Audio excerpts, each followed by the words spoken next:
All right, good morning. Welcome to the live streaming worship service of the Universalist Unitarian Church of Riverside. I'm Adam Wedeking, a member of the worship committee, and I will be your worship associate today. We invite you to worship with us with an open mind and an open heart. As we enter into sacred time, created by our presence and shared intent, I invite you to get comfortable. Turn down your phones or other distracting devices. Make a conscious decision to set aside for this 1 hour the self-protective walls we all keep around our heart and our thoughts. Let us remember and explore together what has drawn us to this faith, or learn what this faith is about, and relax. Let the stresses of the outside world slip away as together we focus on this time together, and together we breathe. Although we are now a community connected largely by electronic means, one day we will be together again. Yet even now, we are those seekers with the yearnings to learn, to understand, to make the world a better place, and with the same desire for fellowship. And so we are here, seeking that living, interconnected web of which we are a part. Let go of the anxiety, the fears, the expectations of your own or others' making, and join us in this hour of beloved community. And so together we breathe. Our opening hymn this morning is Love Will Guide Us. Please rise in spirit and join us. And because we are Zooming this, nobody will know if you sing off key.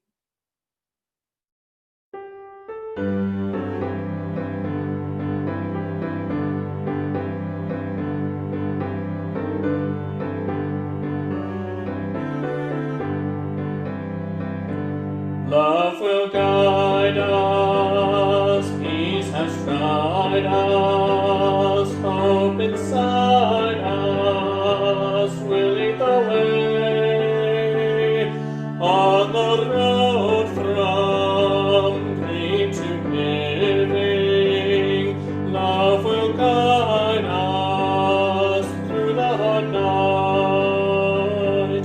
If you cannot sing like angels, if you cannot speak before thousands, you can give from deep within you. You can change the world with your love. Love will guide us, peace has tried us, hope inside us will lead the way. On the road from greed to giving, love will guide us through the night.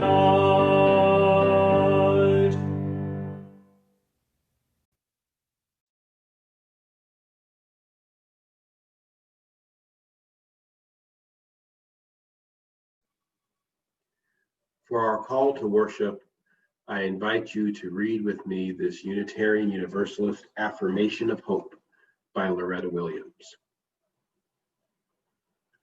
We, bearers of the dream, affirm that a new vision of hope is emerging.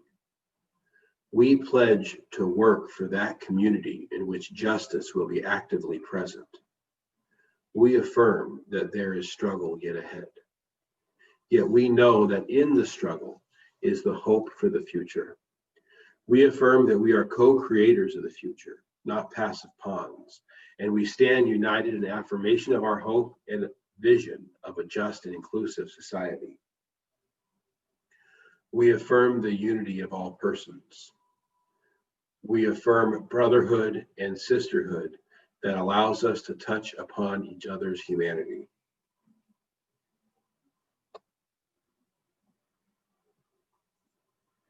We affirm a unity that opens our eyes, ears, and hearts to see the different but common forms of oppression, suffering, and pain. Yet we are one in the image of God, and we celebrate our hopes for human unity. Within ourselves and within the gathered community, we will discover the strength not to hide in indifference. Affirming that hope, publicly expressed, energizes and enables us to move forward. Together, we pledge action to transcend barriers, be they racial, political, economic, social, or religious. We pledge to make our tomorrows become our todays. Linda Van Voorhees will speak to us today on A Course in Miracles. The course is based on the experience of a couple of professors at Columbia University, William Thetford and Helen Schucman were in the medical psychology department. They were not spiritual. They had trouble getting along, both being concerned with acceptance and status in their jobs. The head of the department let Helen and Bill know that he was tired of angry and aggressive feelings in their attitudes and told them to find a better way to get along. The answer was A Course in Miracles.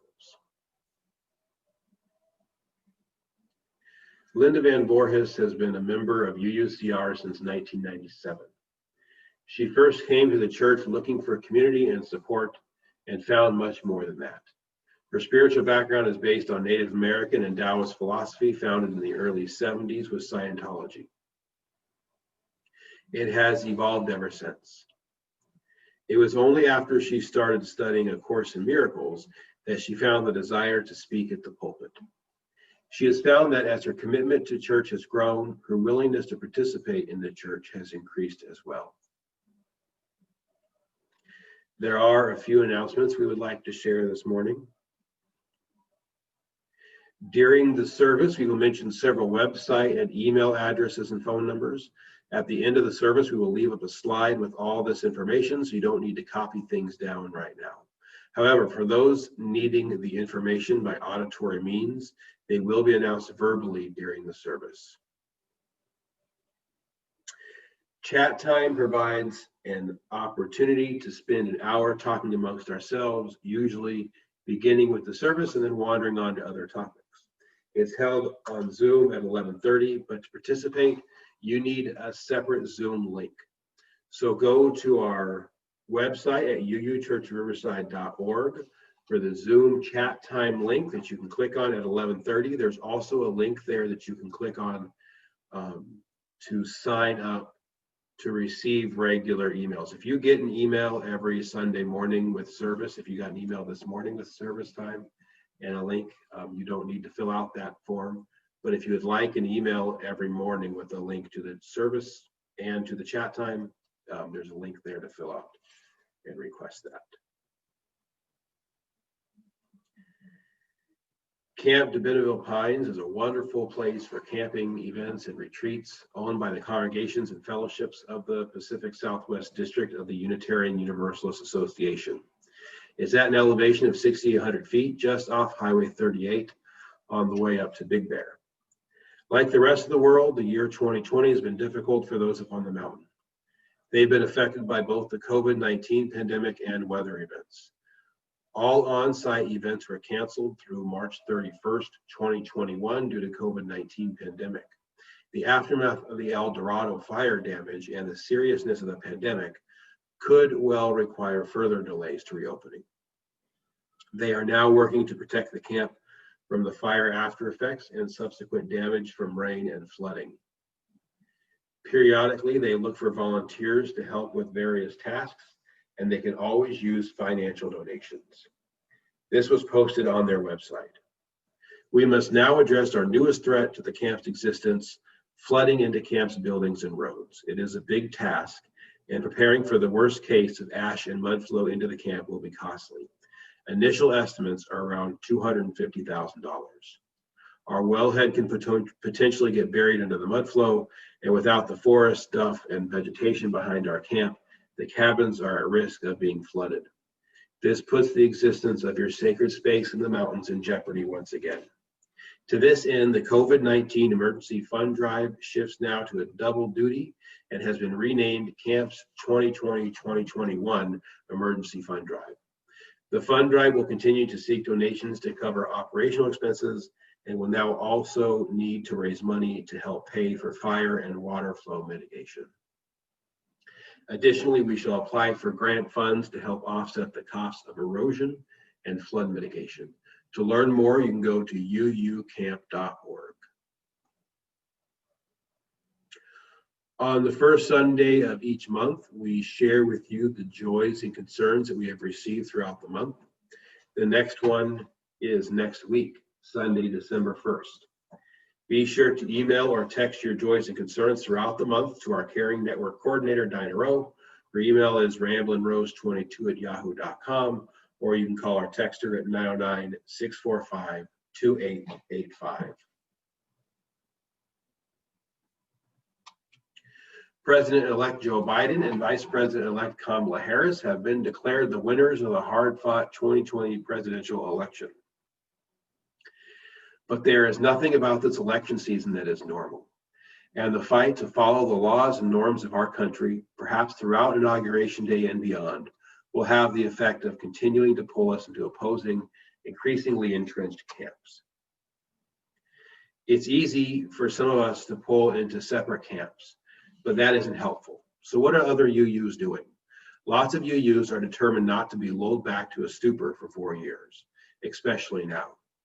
UU the Vote, which has been mentioned before, is part of the UU Justice Ministry of California. So you can go to uujmca.org.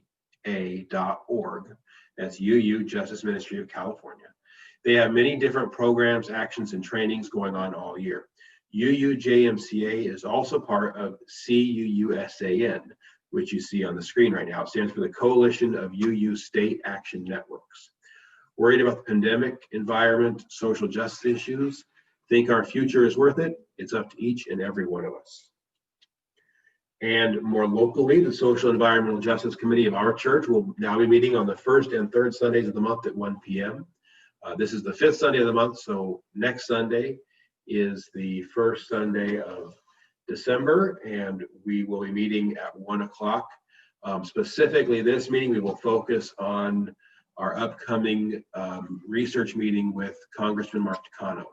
So if you're interested in joining that meeting, make sure you come to our social justice meeting next Sunday. You can go to uuchurchriverside.org/justice/social-environmental-justice, or you can go to uuchurchriverside.org. Up on the top, it says justice. Click on that and then click on social environmental justice. That's our page. On there, there's a link that you can click at 1 o'clock next Sunday to join our meeting. So check that out. Also, I mentioned this last week, I'm working with a coalition of groups that are trying to reach out to street vendors in the city of Riverside to get their thoughts on new ordinances that city staff have proposed that changes the rules around where street vendors can be and when they can be and all that kind of stuff. So we want to kind of reach out to these vendors and get their opinion on these changes. So we're trying to, in order to reach out to them, we need to find them. So if you see any street vendors within the city of Riverside, you can go to this link, bit.ly/rivvendors, or again, you can go to that social environmental justice webpage and there's a link to that there. Click on that and just let us know where they are so we can have somebody go out and talk to them and get them involved. On October 20th, Riverside County moved back into the more restrictive Tier 1 or purple tier of the governor's 4-tier plan towards reopening. That means churches, along with many other businesses and organizations, must shut down indoor operations. We will continue to keep you updated on Sunday mornings and on the website. Riverside County has long been second in the number of cases in the state, and we are frequently second to LA in the number of deaths. The county is asking everyone to please get tested. There's no charge and no limit on how many times you can be tested. For more information, go to rivcoph.org/coronavirus or go to the church's website. For the most current and reliable information on the COVID-19 virus in your area, go to the website for your county public health department or the state of California. You can also find information and links again on our church website, and the Riverside County, San Bernardino County, and state of California COVID-19 pages are listed on the screen now.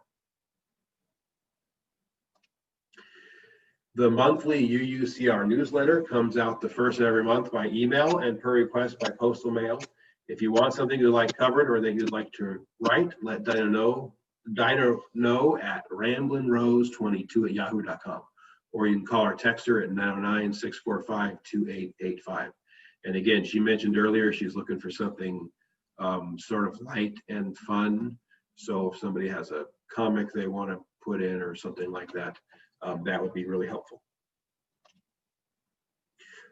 We have two lightings of sacred flames. The first is the occupied Indigenous peoples' remembrance candle. And the second is the lighting of our own chalice, the symbol of our faith.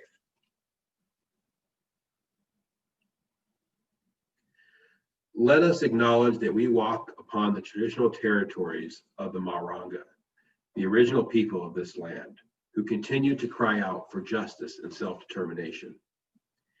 In honor of the Maranga people, we, the Universalist Unitarian Church of Riverside, light this sacred flame as the stewards of this sacred and holy place. We are blessed with a space and opportunity to strive to live out our common principles, to bring justice, equity, and compassion into our daily lives, to resist all that threatens the earth and her people, and to live out our dream of a world community of peace, liberty, and justice for all. Let these thoughts carry us forth as we journey in worship together.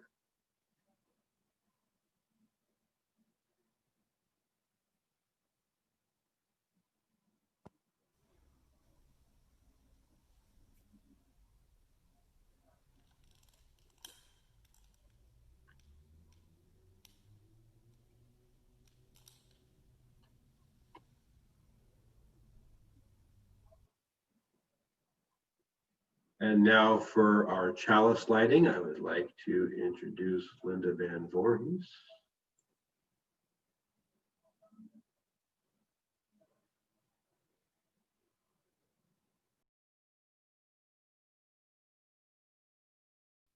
I'm going to start with a different, it looks like the ones I was going to read got reversed, so I'm going to start with a different one from the same book called Fear.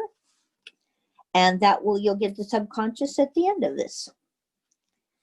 Trust the gods within, accept given boons. Illusion is reality's border. Pierce fear to go beyond. In your meditations, you will meet gods. These gods are nothing more than the holiest aspects of your own mind. They are not other beings. Your inner gods will grant gifts of knowledge and power.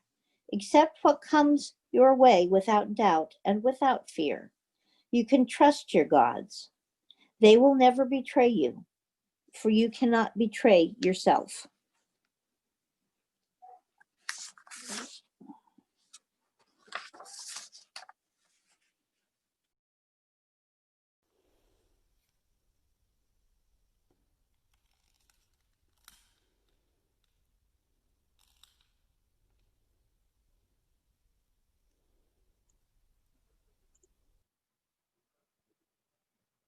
Our next hymn is Spirit of Life. Please rise in spirit and join us.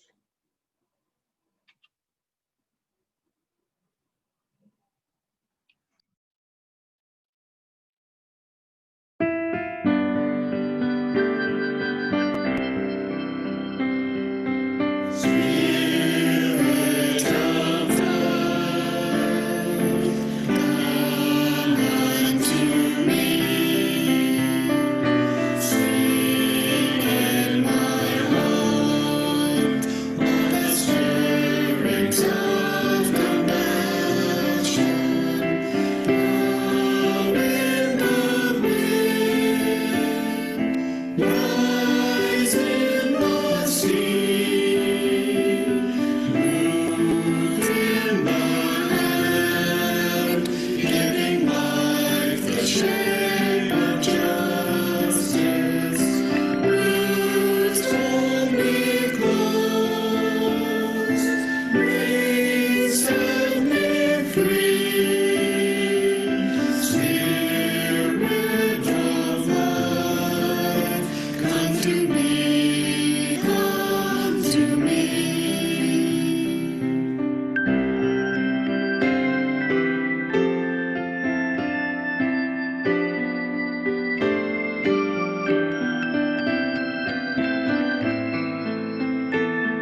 And now our church treasurer, Dinah Rowe, will speak to us about sharing our treasure. Good morning. Thank you, Adam. This portion of our service is how we fund all that we do to care for our congregation and our beloved historic church, and to ensure that when we are able to safely reopen again, we will be here to welcome you all back. I'm going to go off script just for a moment and tell you what some of our recent happenings have been.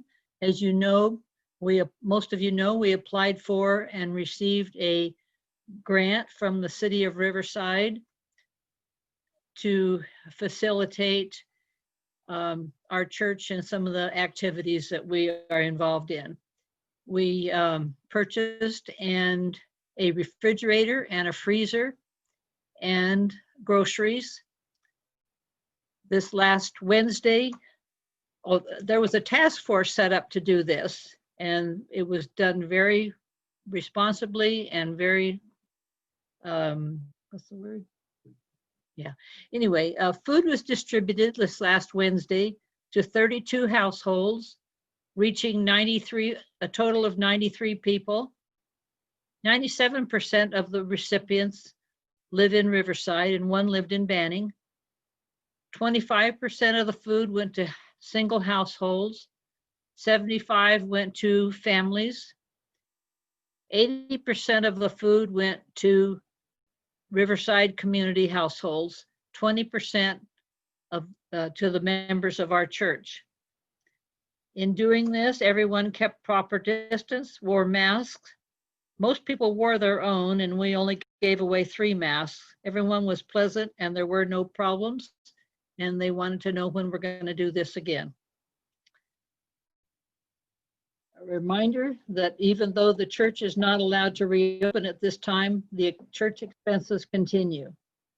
Just a few of the expenses which are ongoing are the utilities, the insurance, and our security company. Our administrator, Robert, pays the bills and answers inquiries to the church, plus other administrative duties which come up on a daily basis. You can mail your pledge and donations to the church office, and again, please no cash. Our church office is shown here and will be shown again later. Just a reminder, we have Stater Brothers cards for your grocery shopping, that this also earns our church a percentage of the cost of the cards without any additional cost to you. You can contact me if you'd like to have cards sent to you, or contact Robert in the office and he will facilitate that. For those of you who have purchased Amazon gift cards, another way to help us is when making purchases through Amazon, go to smile.amazon.com. Be sure to have the word smile and choose Universalist Unitarian Church as your charity. We receive 0.5% of your qualifying purchases, and by using an Amazon script card, we receive a percentage of the card which has been purchased. I will be taking orders for script cards as the holidays approach, and the gift cards make good gift cards in your holidays card giving. Please donate by whatever method works best for you. Thank you for your generosity. And to those who give of their time and their talent, thank you for your generous care and attention. Our next hymn is from You I Receive, and we'll sing this through 3 times.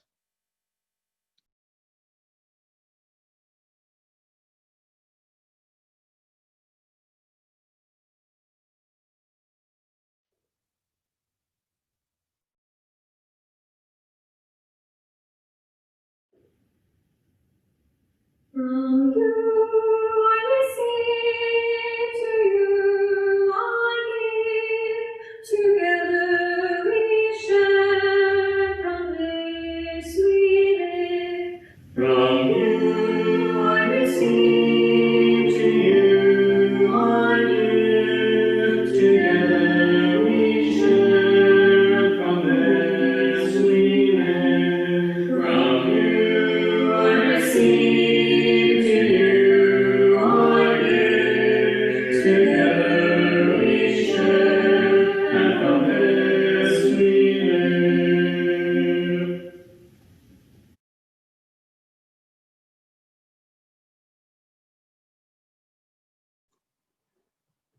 And now for our meditation, contemplation, and prayer, I will turn it back over to Linda.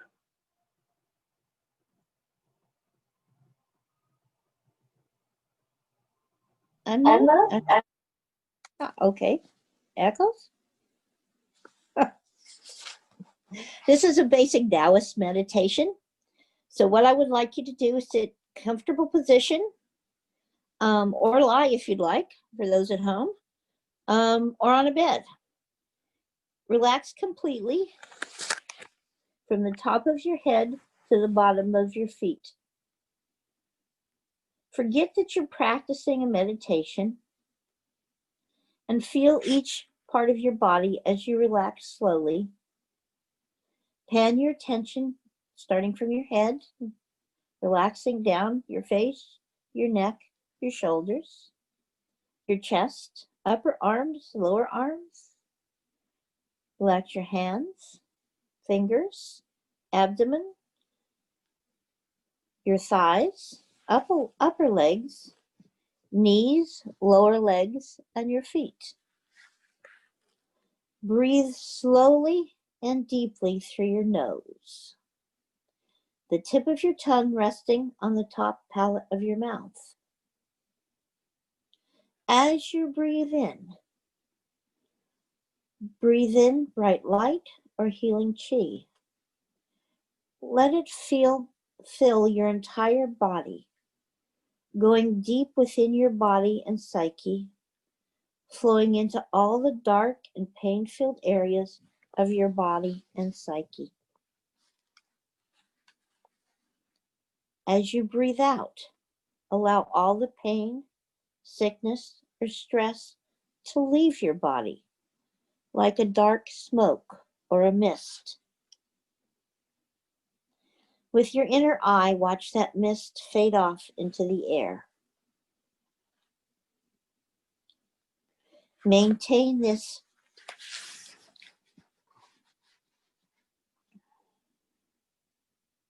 breathing in and breathing out.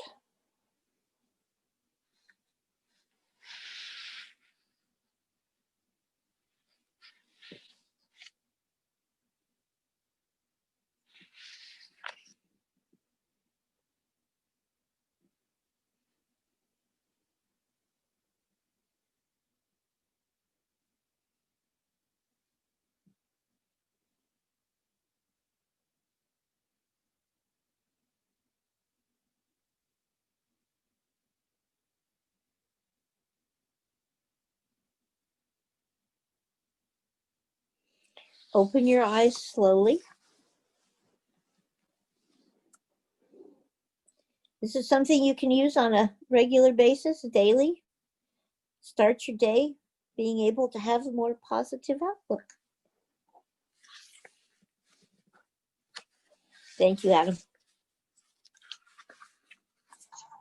Thank you, Linda. And now I will turn it back over to you for the sermon.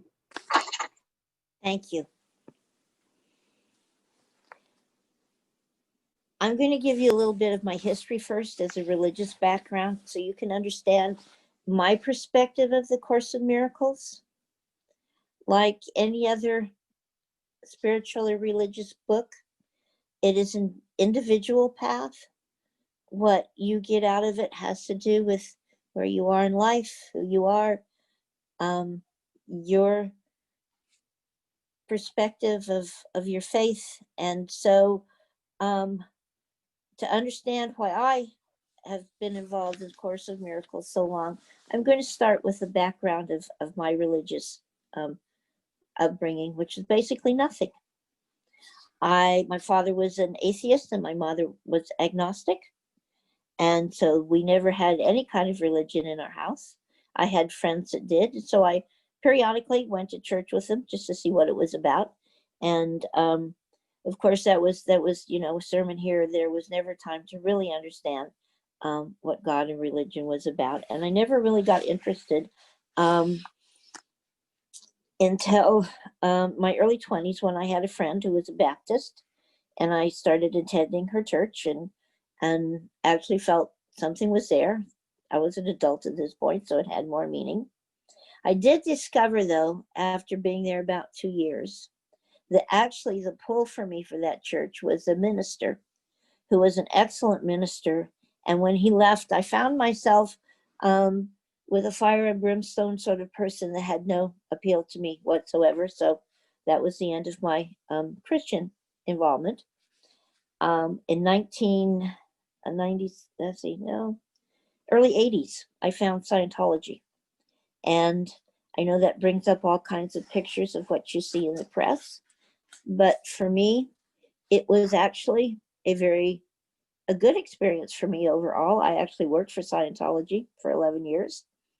I found all sorts of things that I had never heard of before, having to do with past lives and being something other than your body. All of these were new ideas to me, and they really resounded with me in my path in learning spirituality.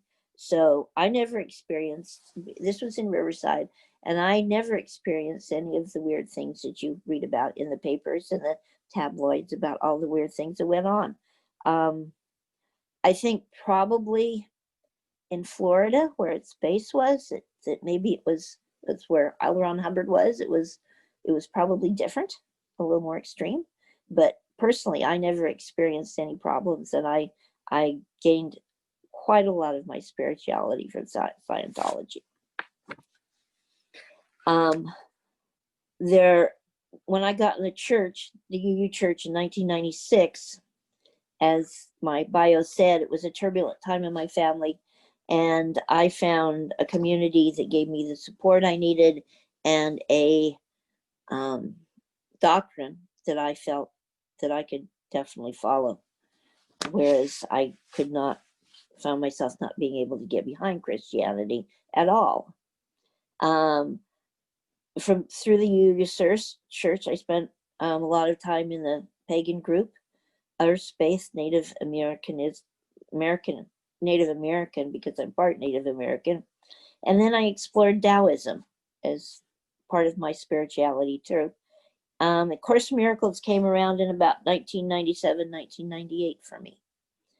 I have to say, while the Course is written in a very Christian-based language, it does work for whatever path you've chosen spiritually, in that most of us have something else we rely upon to help us with our life in times of both good and bad. Whether it's something outside ourselves, a god or a goddess, the universe, nature, humanity, or inside ourselves, a higher self, an ability to ascend to a higher state. Because the basic of the Course is we either come, and this is the basis to the Course, we either come from a place of love or a place of fear. Whatever we see as our spiritual path, this basis is something we can always apply to our lives.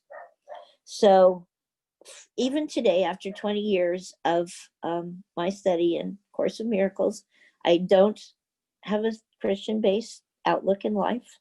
And I have found that I can adapt my own spirituality to what the book says as far as the Course in Miracles, despite the fact that it is very Christian-based.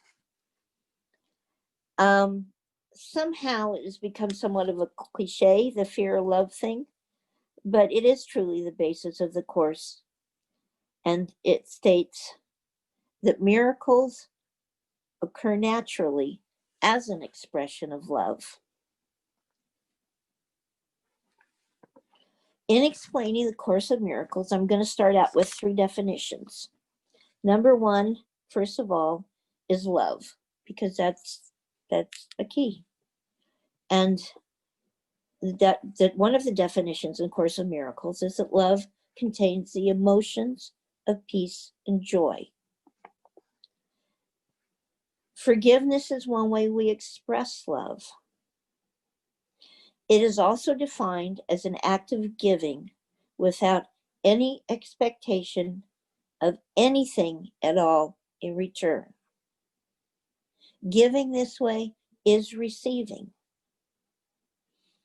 When we forgive, in the Course of Miracles terms, we let go of the anger, the hurt, the other hostile emotions. We allow ourselves peace. Fear. What is fear? Fear comes when we feel attacked. It wears a coat of anger, of hate, of revenge, unkindness, and envy, and a whole lot of other emotions as well. It's the cycle of fear. We are first angry when we feel or we perceive that someone is attacking us. So we attack back. Then we feel guilty for maybe we feel attacking back was the wrong reaction. Feeling maybe we did something wrong, then we feel we deserve punishment in some way. And this also creates fear. So we attack again. Cycle of fear. The definition of forgiveness. Traditional forgiveness sees forgiveness as, I release you from punishment, even though you did something to hurt or harm me and deserve punishment. The Course in Miracles definition is, what was done was a mistake. And in return, I am projecting harm, anger, fear, hate towards you. So I forgive you when I attack, because I feel I'm being attacked. So I forgive you and myself for something you did not intend as harmful. Or in modern terms, just let it go. Don't hold on to it. Let go of those grievances. Quite often, what we are letting go of is feelings, negative thinking about the person and the situation. How the Course in Miracles works, starting with, all too often, life can seem to be a dark dream. Loneliness in a room full of people, needing kindness in a dark day, the feeling that people are against you, being stuck in a job that for you is purposeless, all the dreams of the job you felt passionate about lost down the path of the immediate needs of life. While sometimes it seems like life is against us, the bottom line is that so much of this we create ourselves. We always have the choice to react to others with fear or love. We also have the choice to give fear or love. It's a two-way street. Starting from the time of childhood, life gives you the opportunities to choose love or fear. What does that look like?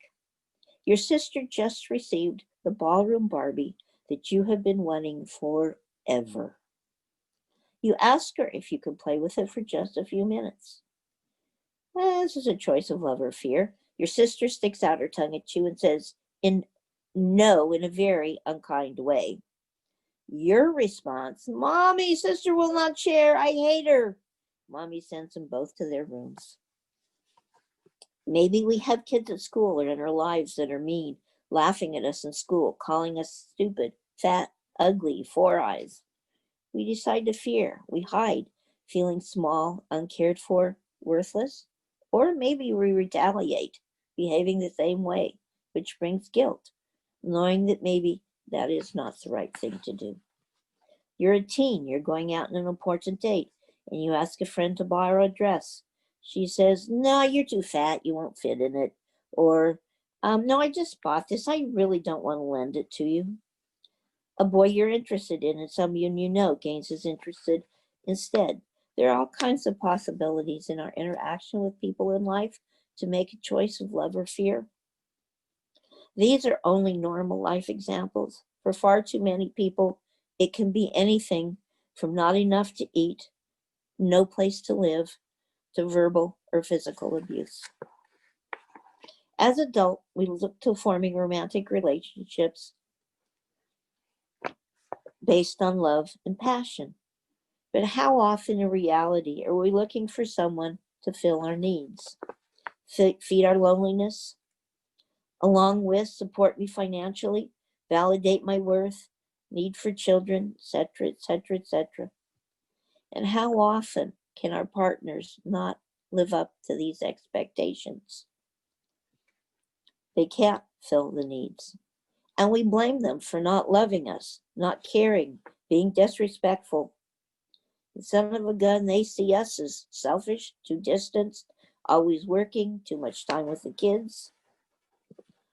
So often in these kinds of situations where we feel attacked, unloved, even hated, we perceive the circumstances as different than maybe what was really going on with that other person.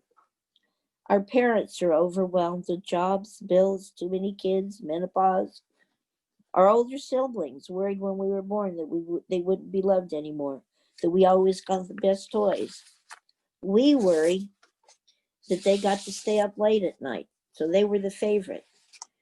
And of course, the person we perceive as attacking us is also carrying his own past with him, all of their fears built up in their minds, with only their perceptions of your actions and behaviors. As we grow up, it seems we tend to bring these feelings from the past into adulthood through life. As we try to establish relationships with coworkers, friends, and lovers, wives, boyfriends, all of these perceptions of the past come with us to deceive us in our minds. And, well, no, because the last time I did this, something dark and painful happened. And guess what? Most of this is only in our minds. How? By hanging on to the past and bringing these hurts, these feelings only increase. Because no matter how you look at it, the past really does not exist except in our minds. And now, we are in the present, as an adult, living more in fear than love, looking for some way out, or not. So healing needs to start with each of us, to be able to forgive ourselves for what we think we have done that is harmful and hurtful, by letting go of the past, by recognizing it as old thoughts, they're not in the now. This doesn't mean we don't have to fix any harms or pains or fear we have created in others with our mistakes. But as we recognize that these are mistakes and not sins, we can begin to see others around us also having only made mistakes and not sins. And just as importantly, we can start to see that does mean the anger, the hate, the fear doesn't need to be a part of our thinking. Maybe learning from our past doesn't mean I need to hide and protect myself. Maybe it means looking at what needs to be forgiven. And once we can allow that, we can find more light and peace in our lives. What would life be if we chose instead to forgive the people who want to hurt us in each of these instances? That instead of anger, we find kindness. Just for one moment, think about what your life would feel if you didn't carry your hurts and your anger for your partner, for your friends, for your kids, for your coworkers.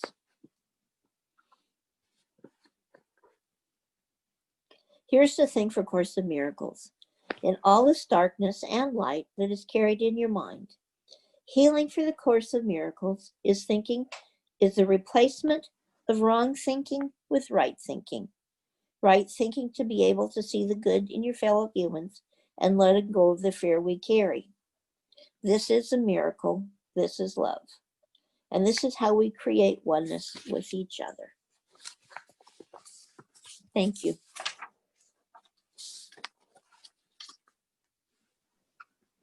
Thank you very much.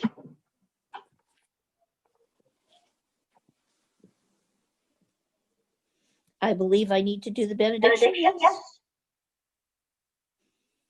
We will Closing in. Okay. Our closing hymn is Find a Stillness. Again, please rise in spirit and join us.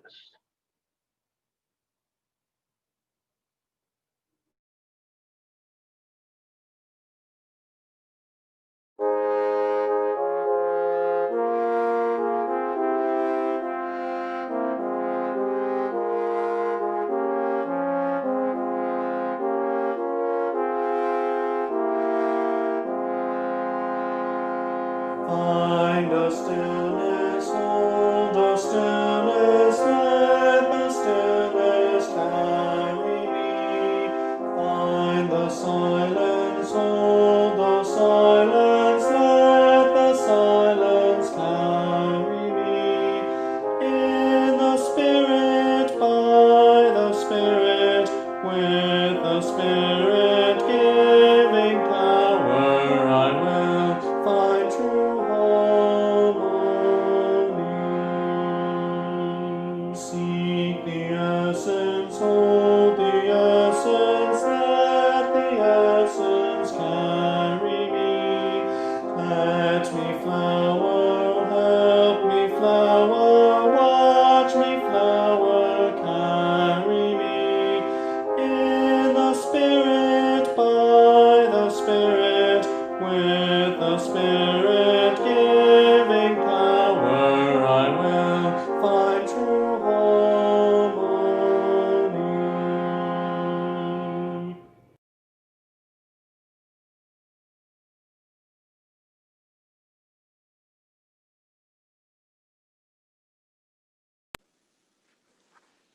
Heaven and hell are subconscious. Meditation opens seldom glimpsed areas of our subconscious. When that happens, extraordinary thoughts and awareness come to us with seeming spontaneity. We realize truths that were opaque to us before. We perceive events that were previously too distant. But no one ever became superhuman because of meditation. They only opened their own latent potential. Everything is locked inside of us and need only be opened. That is why it is said that heaven is within us. Thank you. Have a good day. Thank you, Linda. Again, here is the contact information that was mentioned at the beginning during the announcements. If you want to write any of that down, I'll leave it up for a little bit.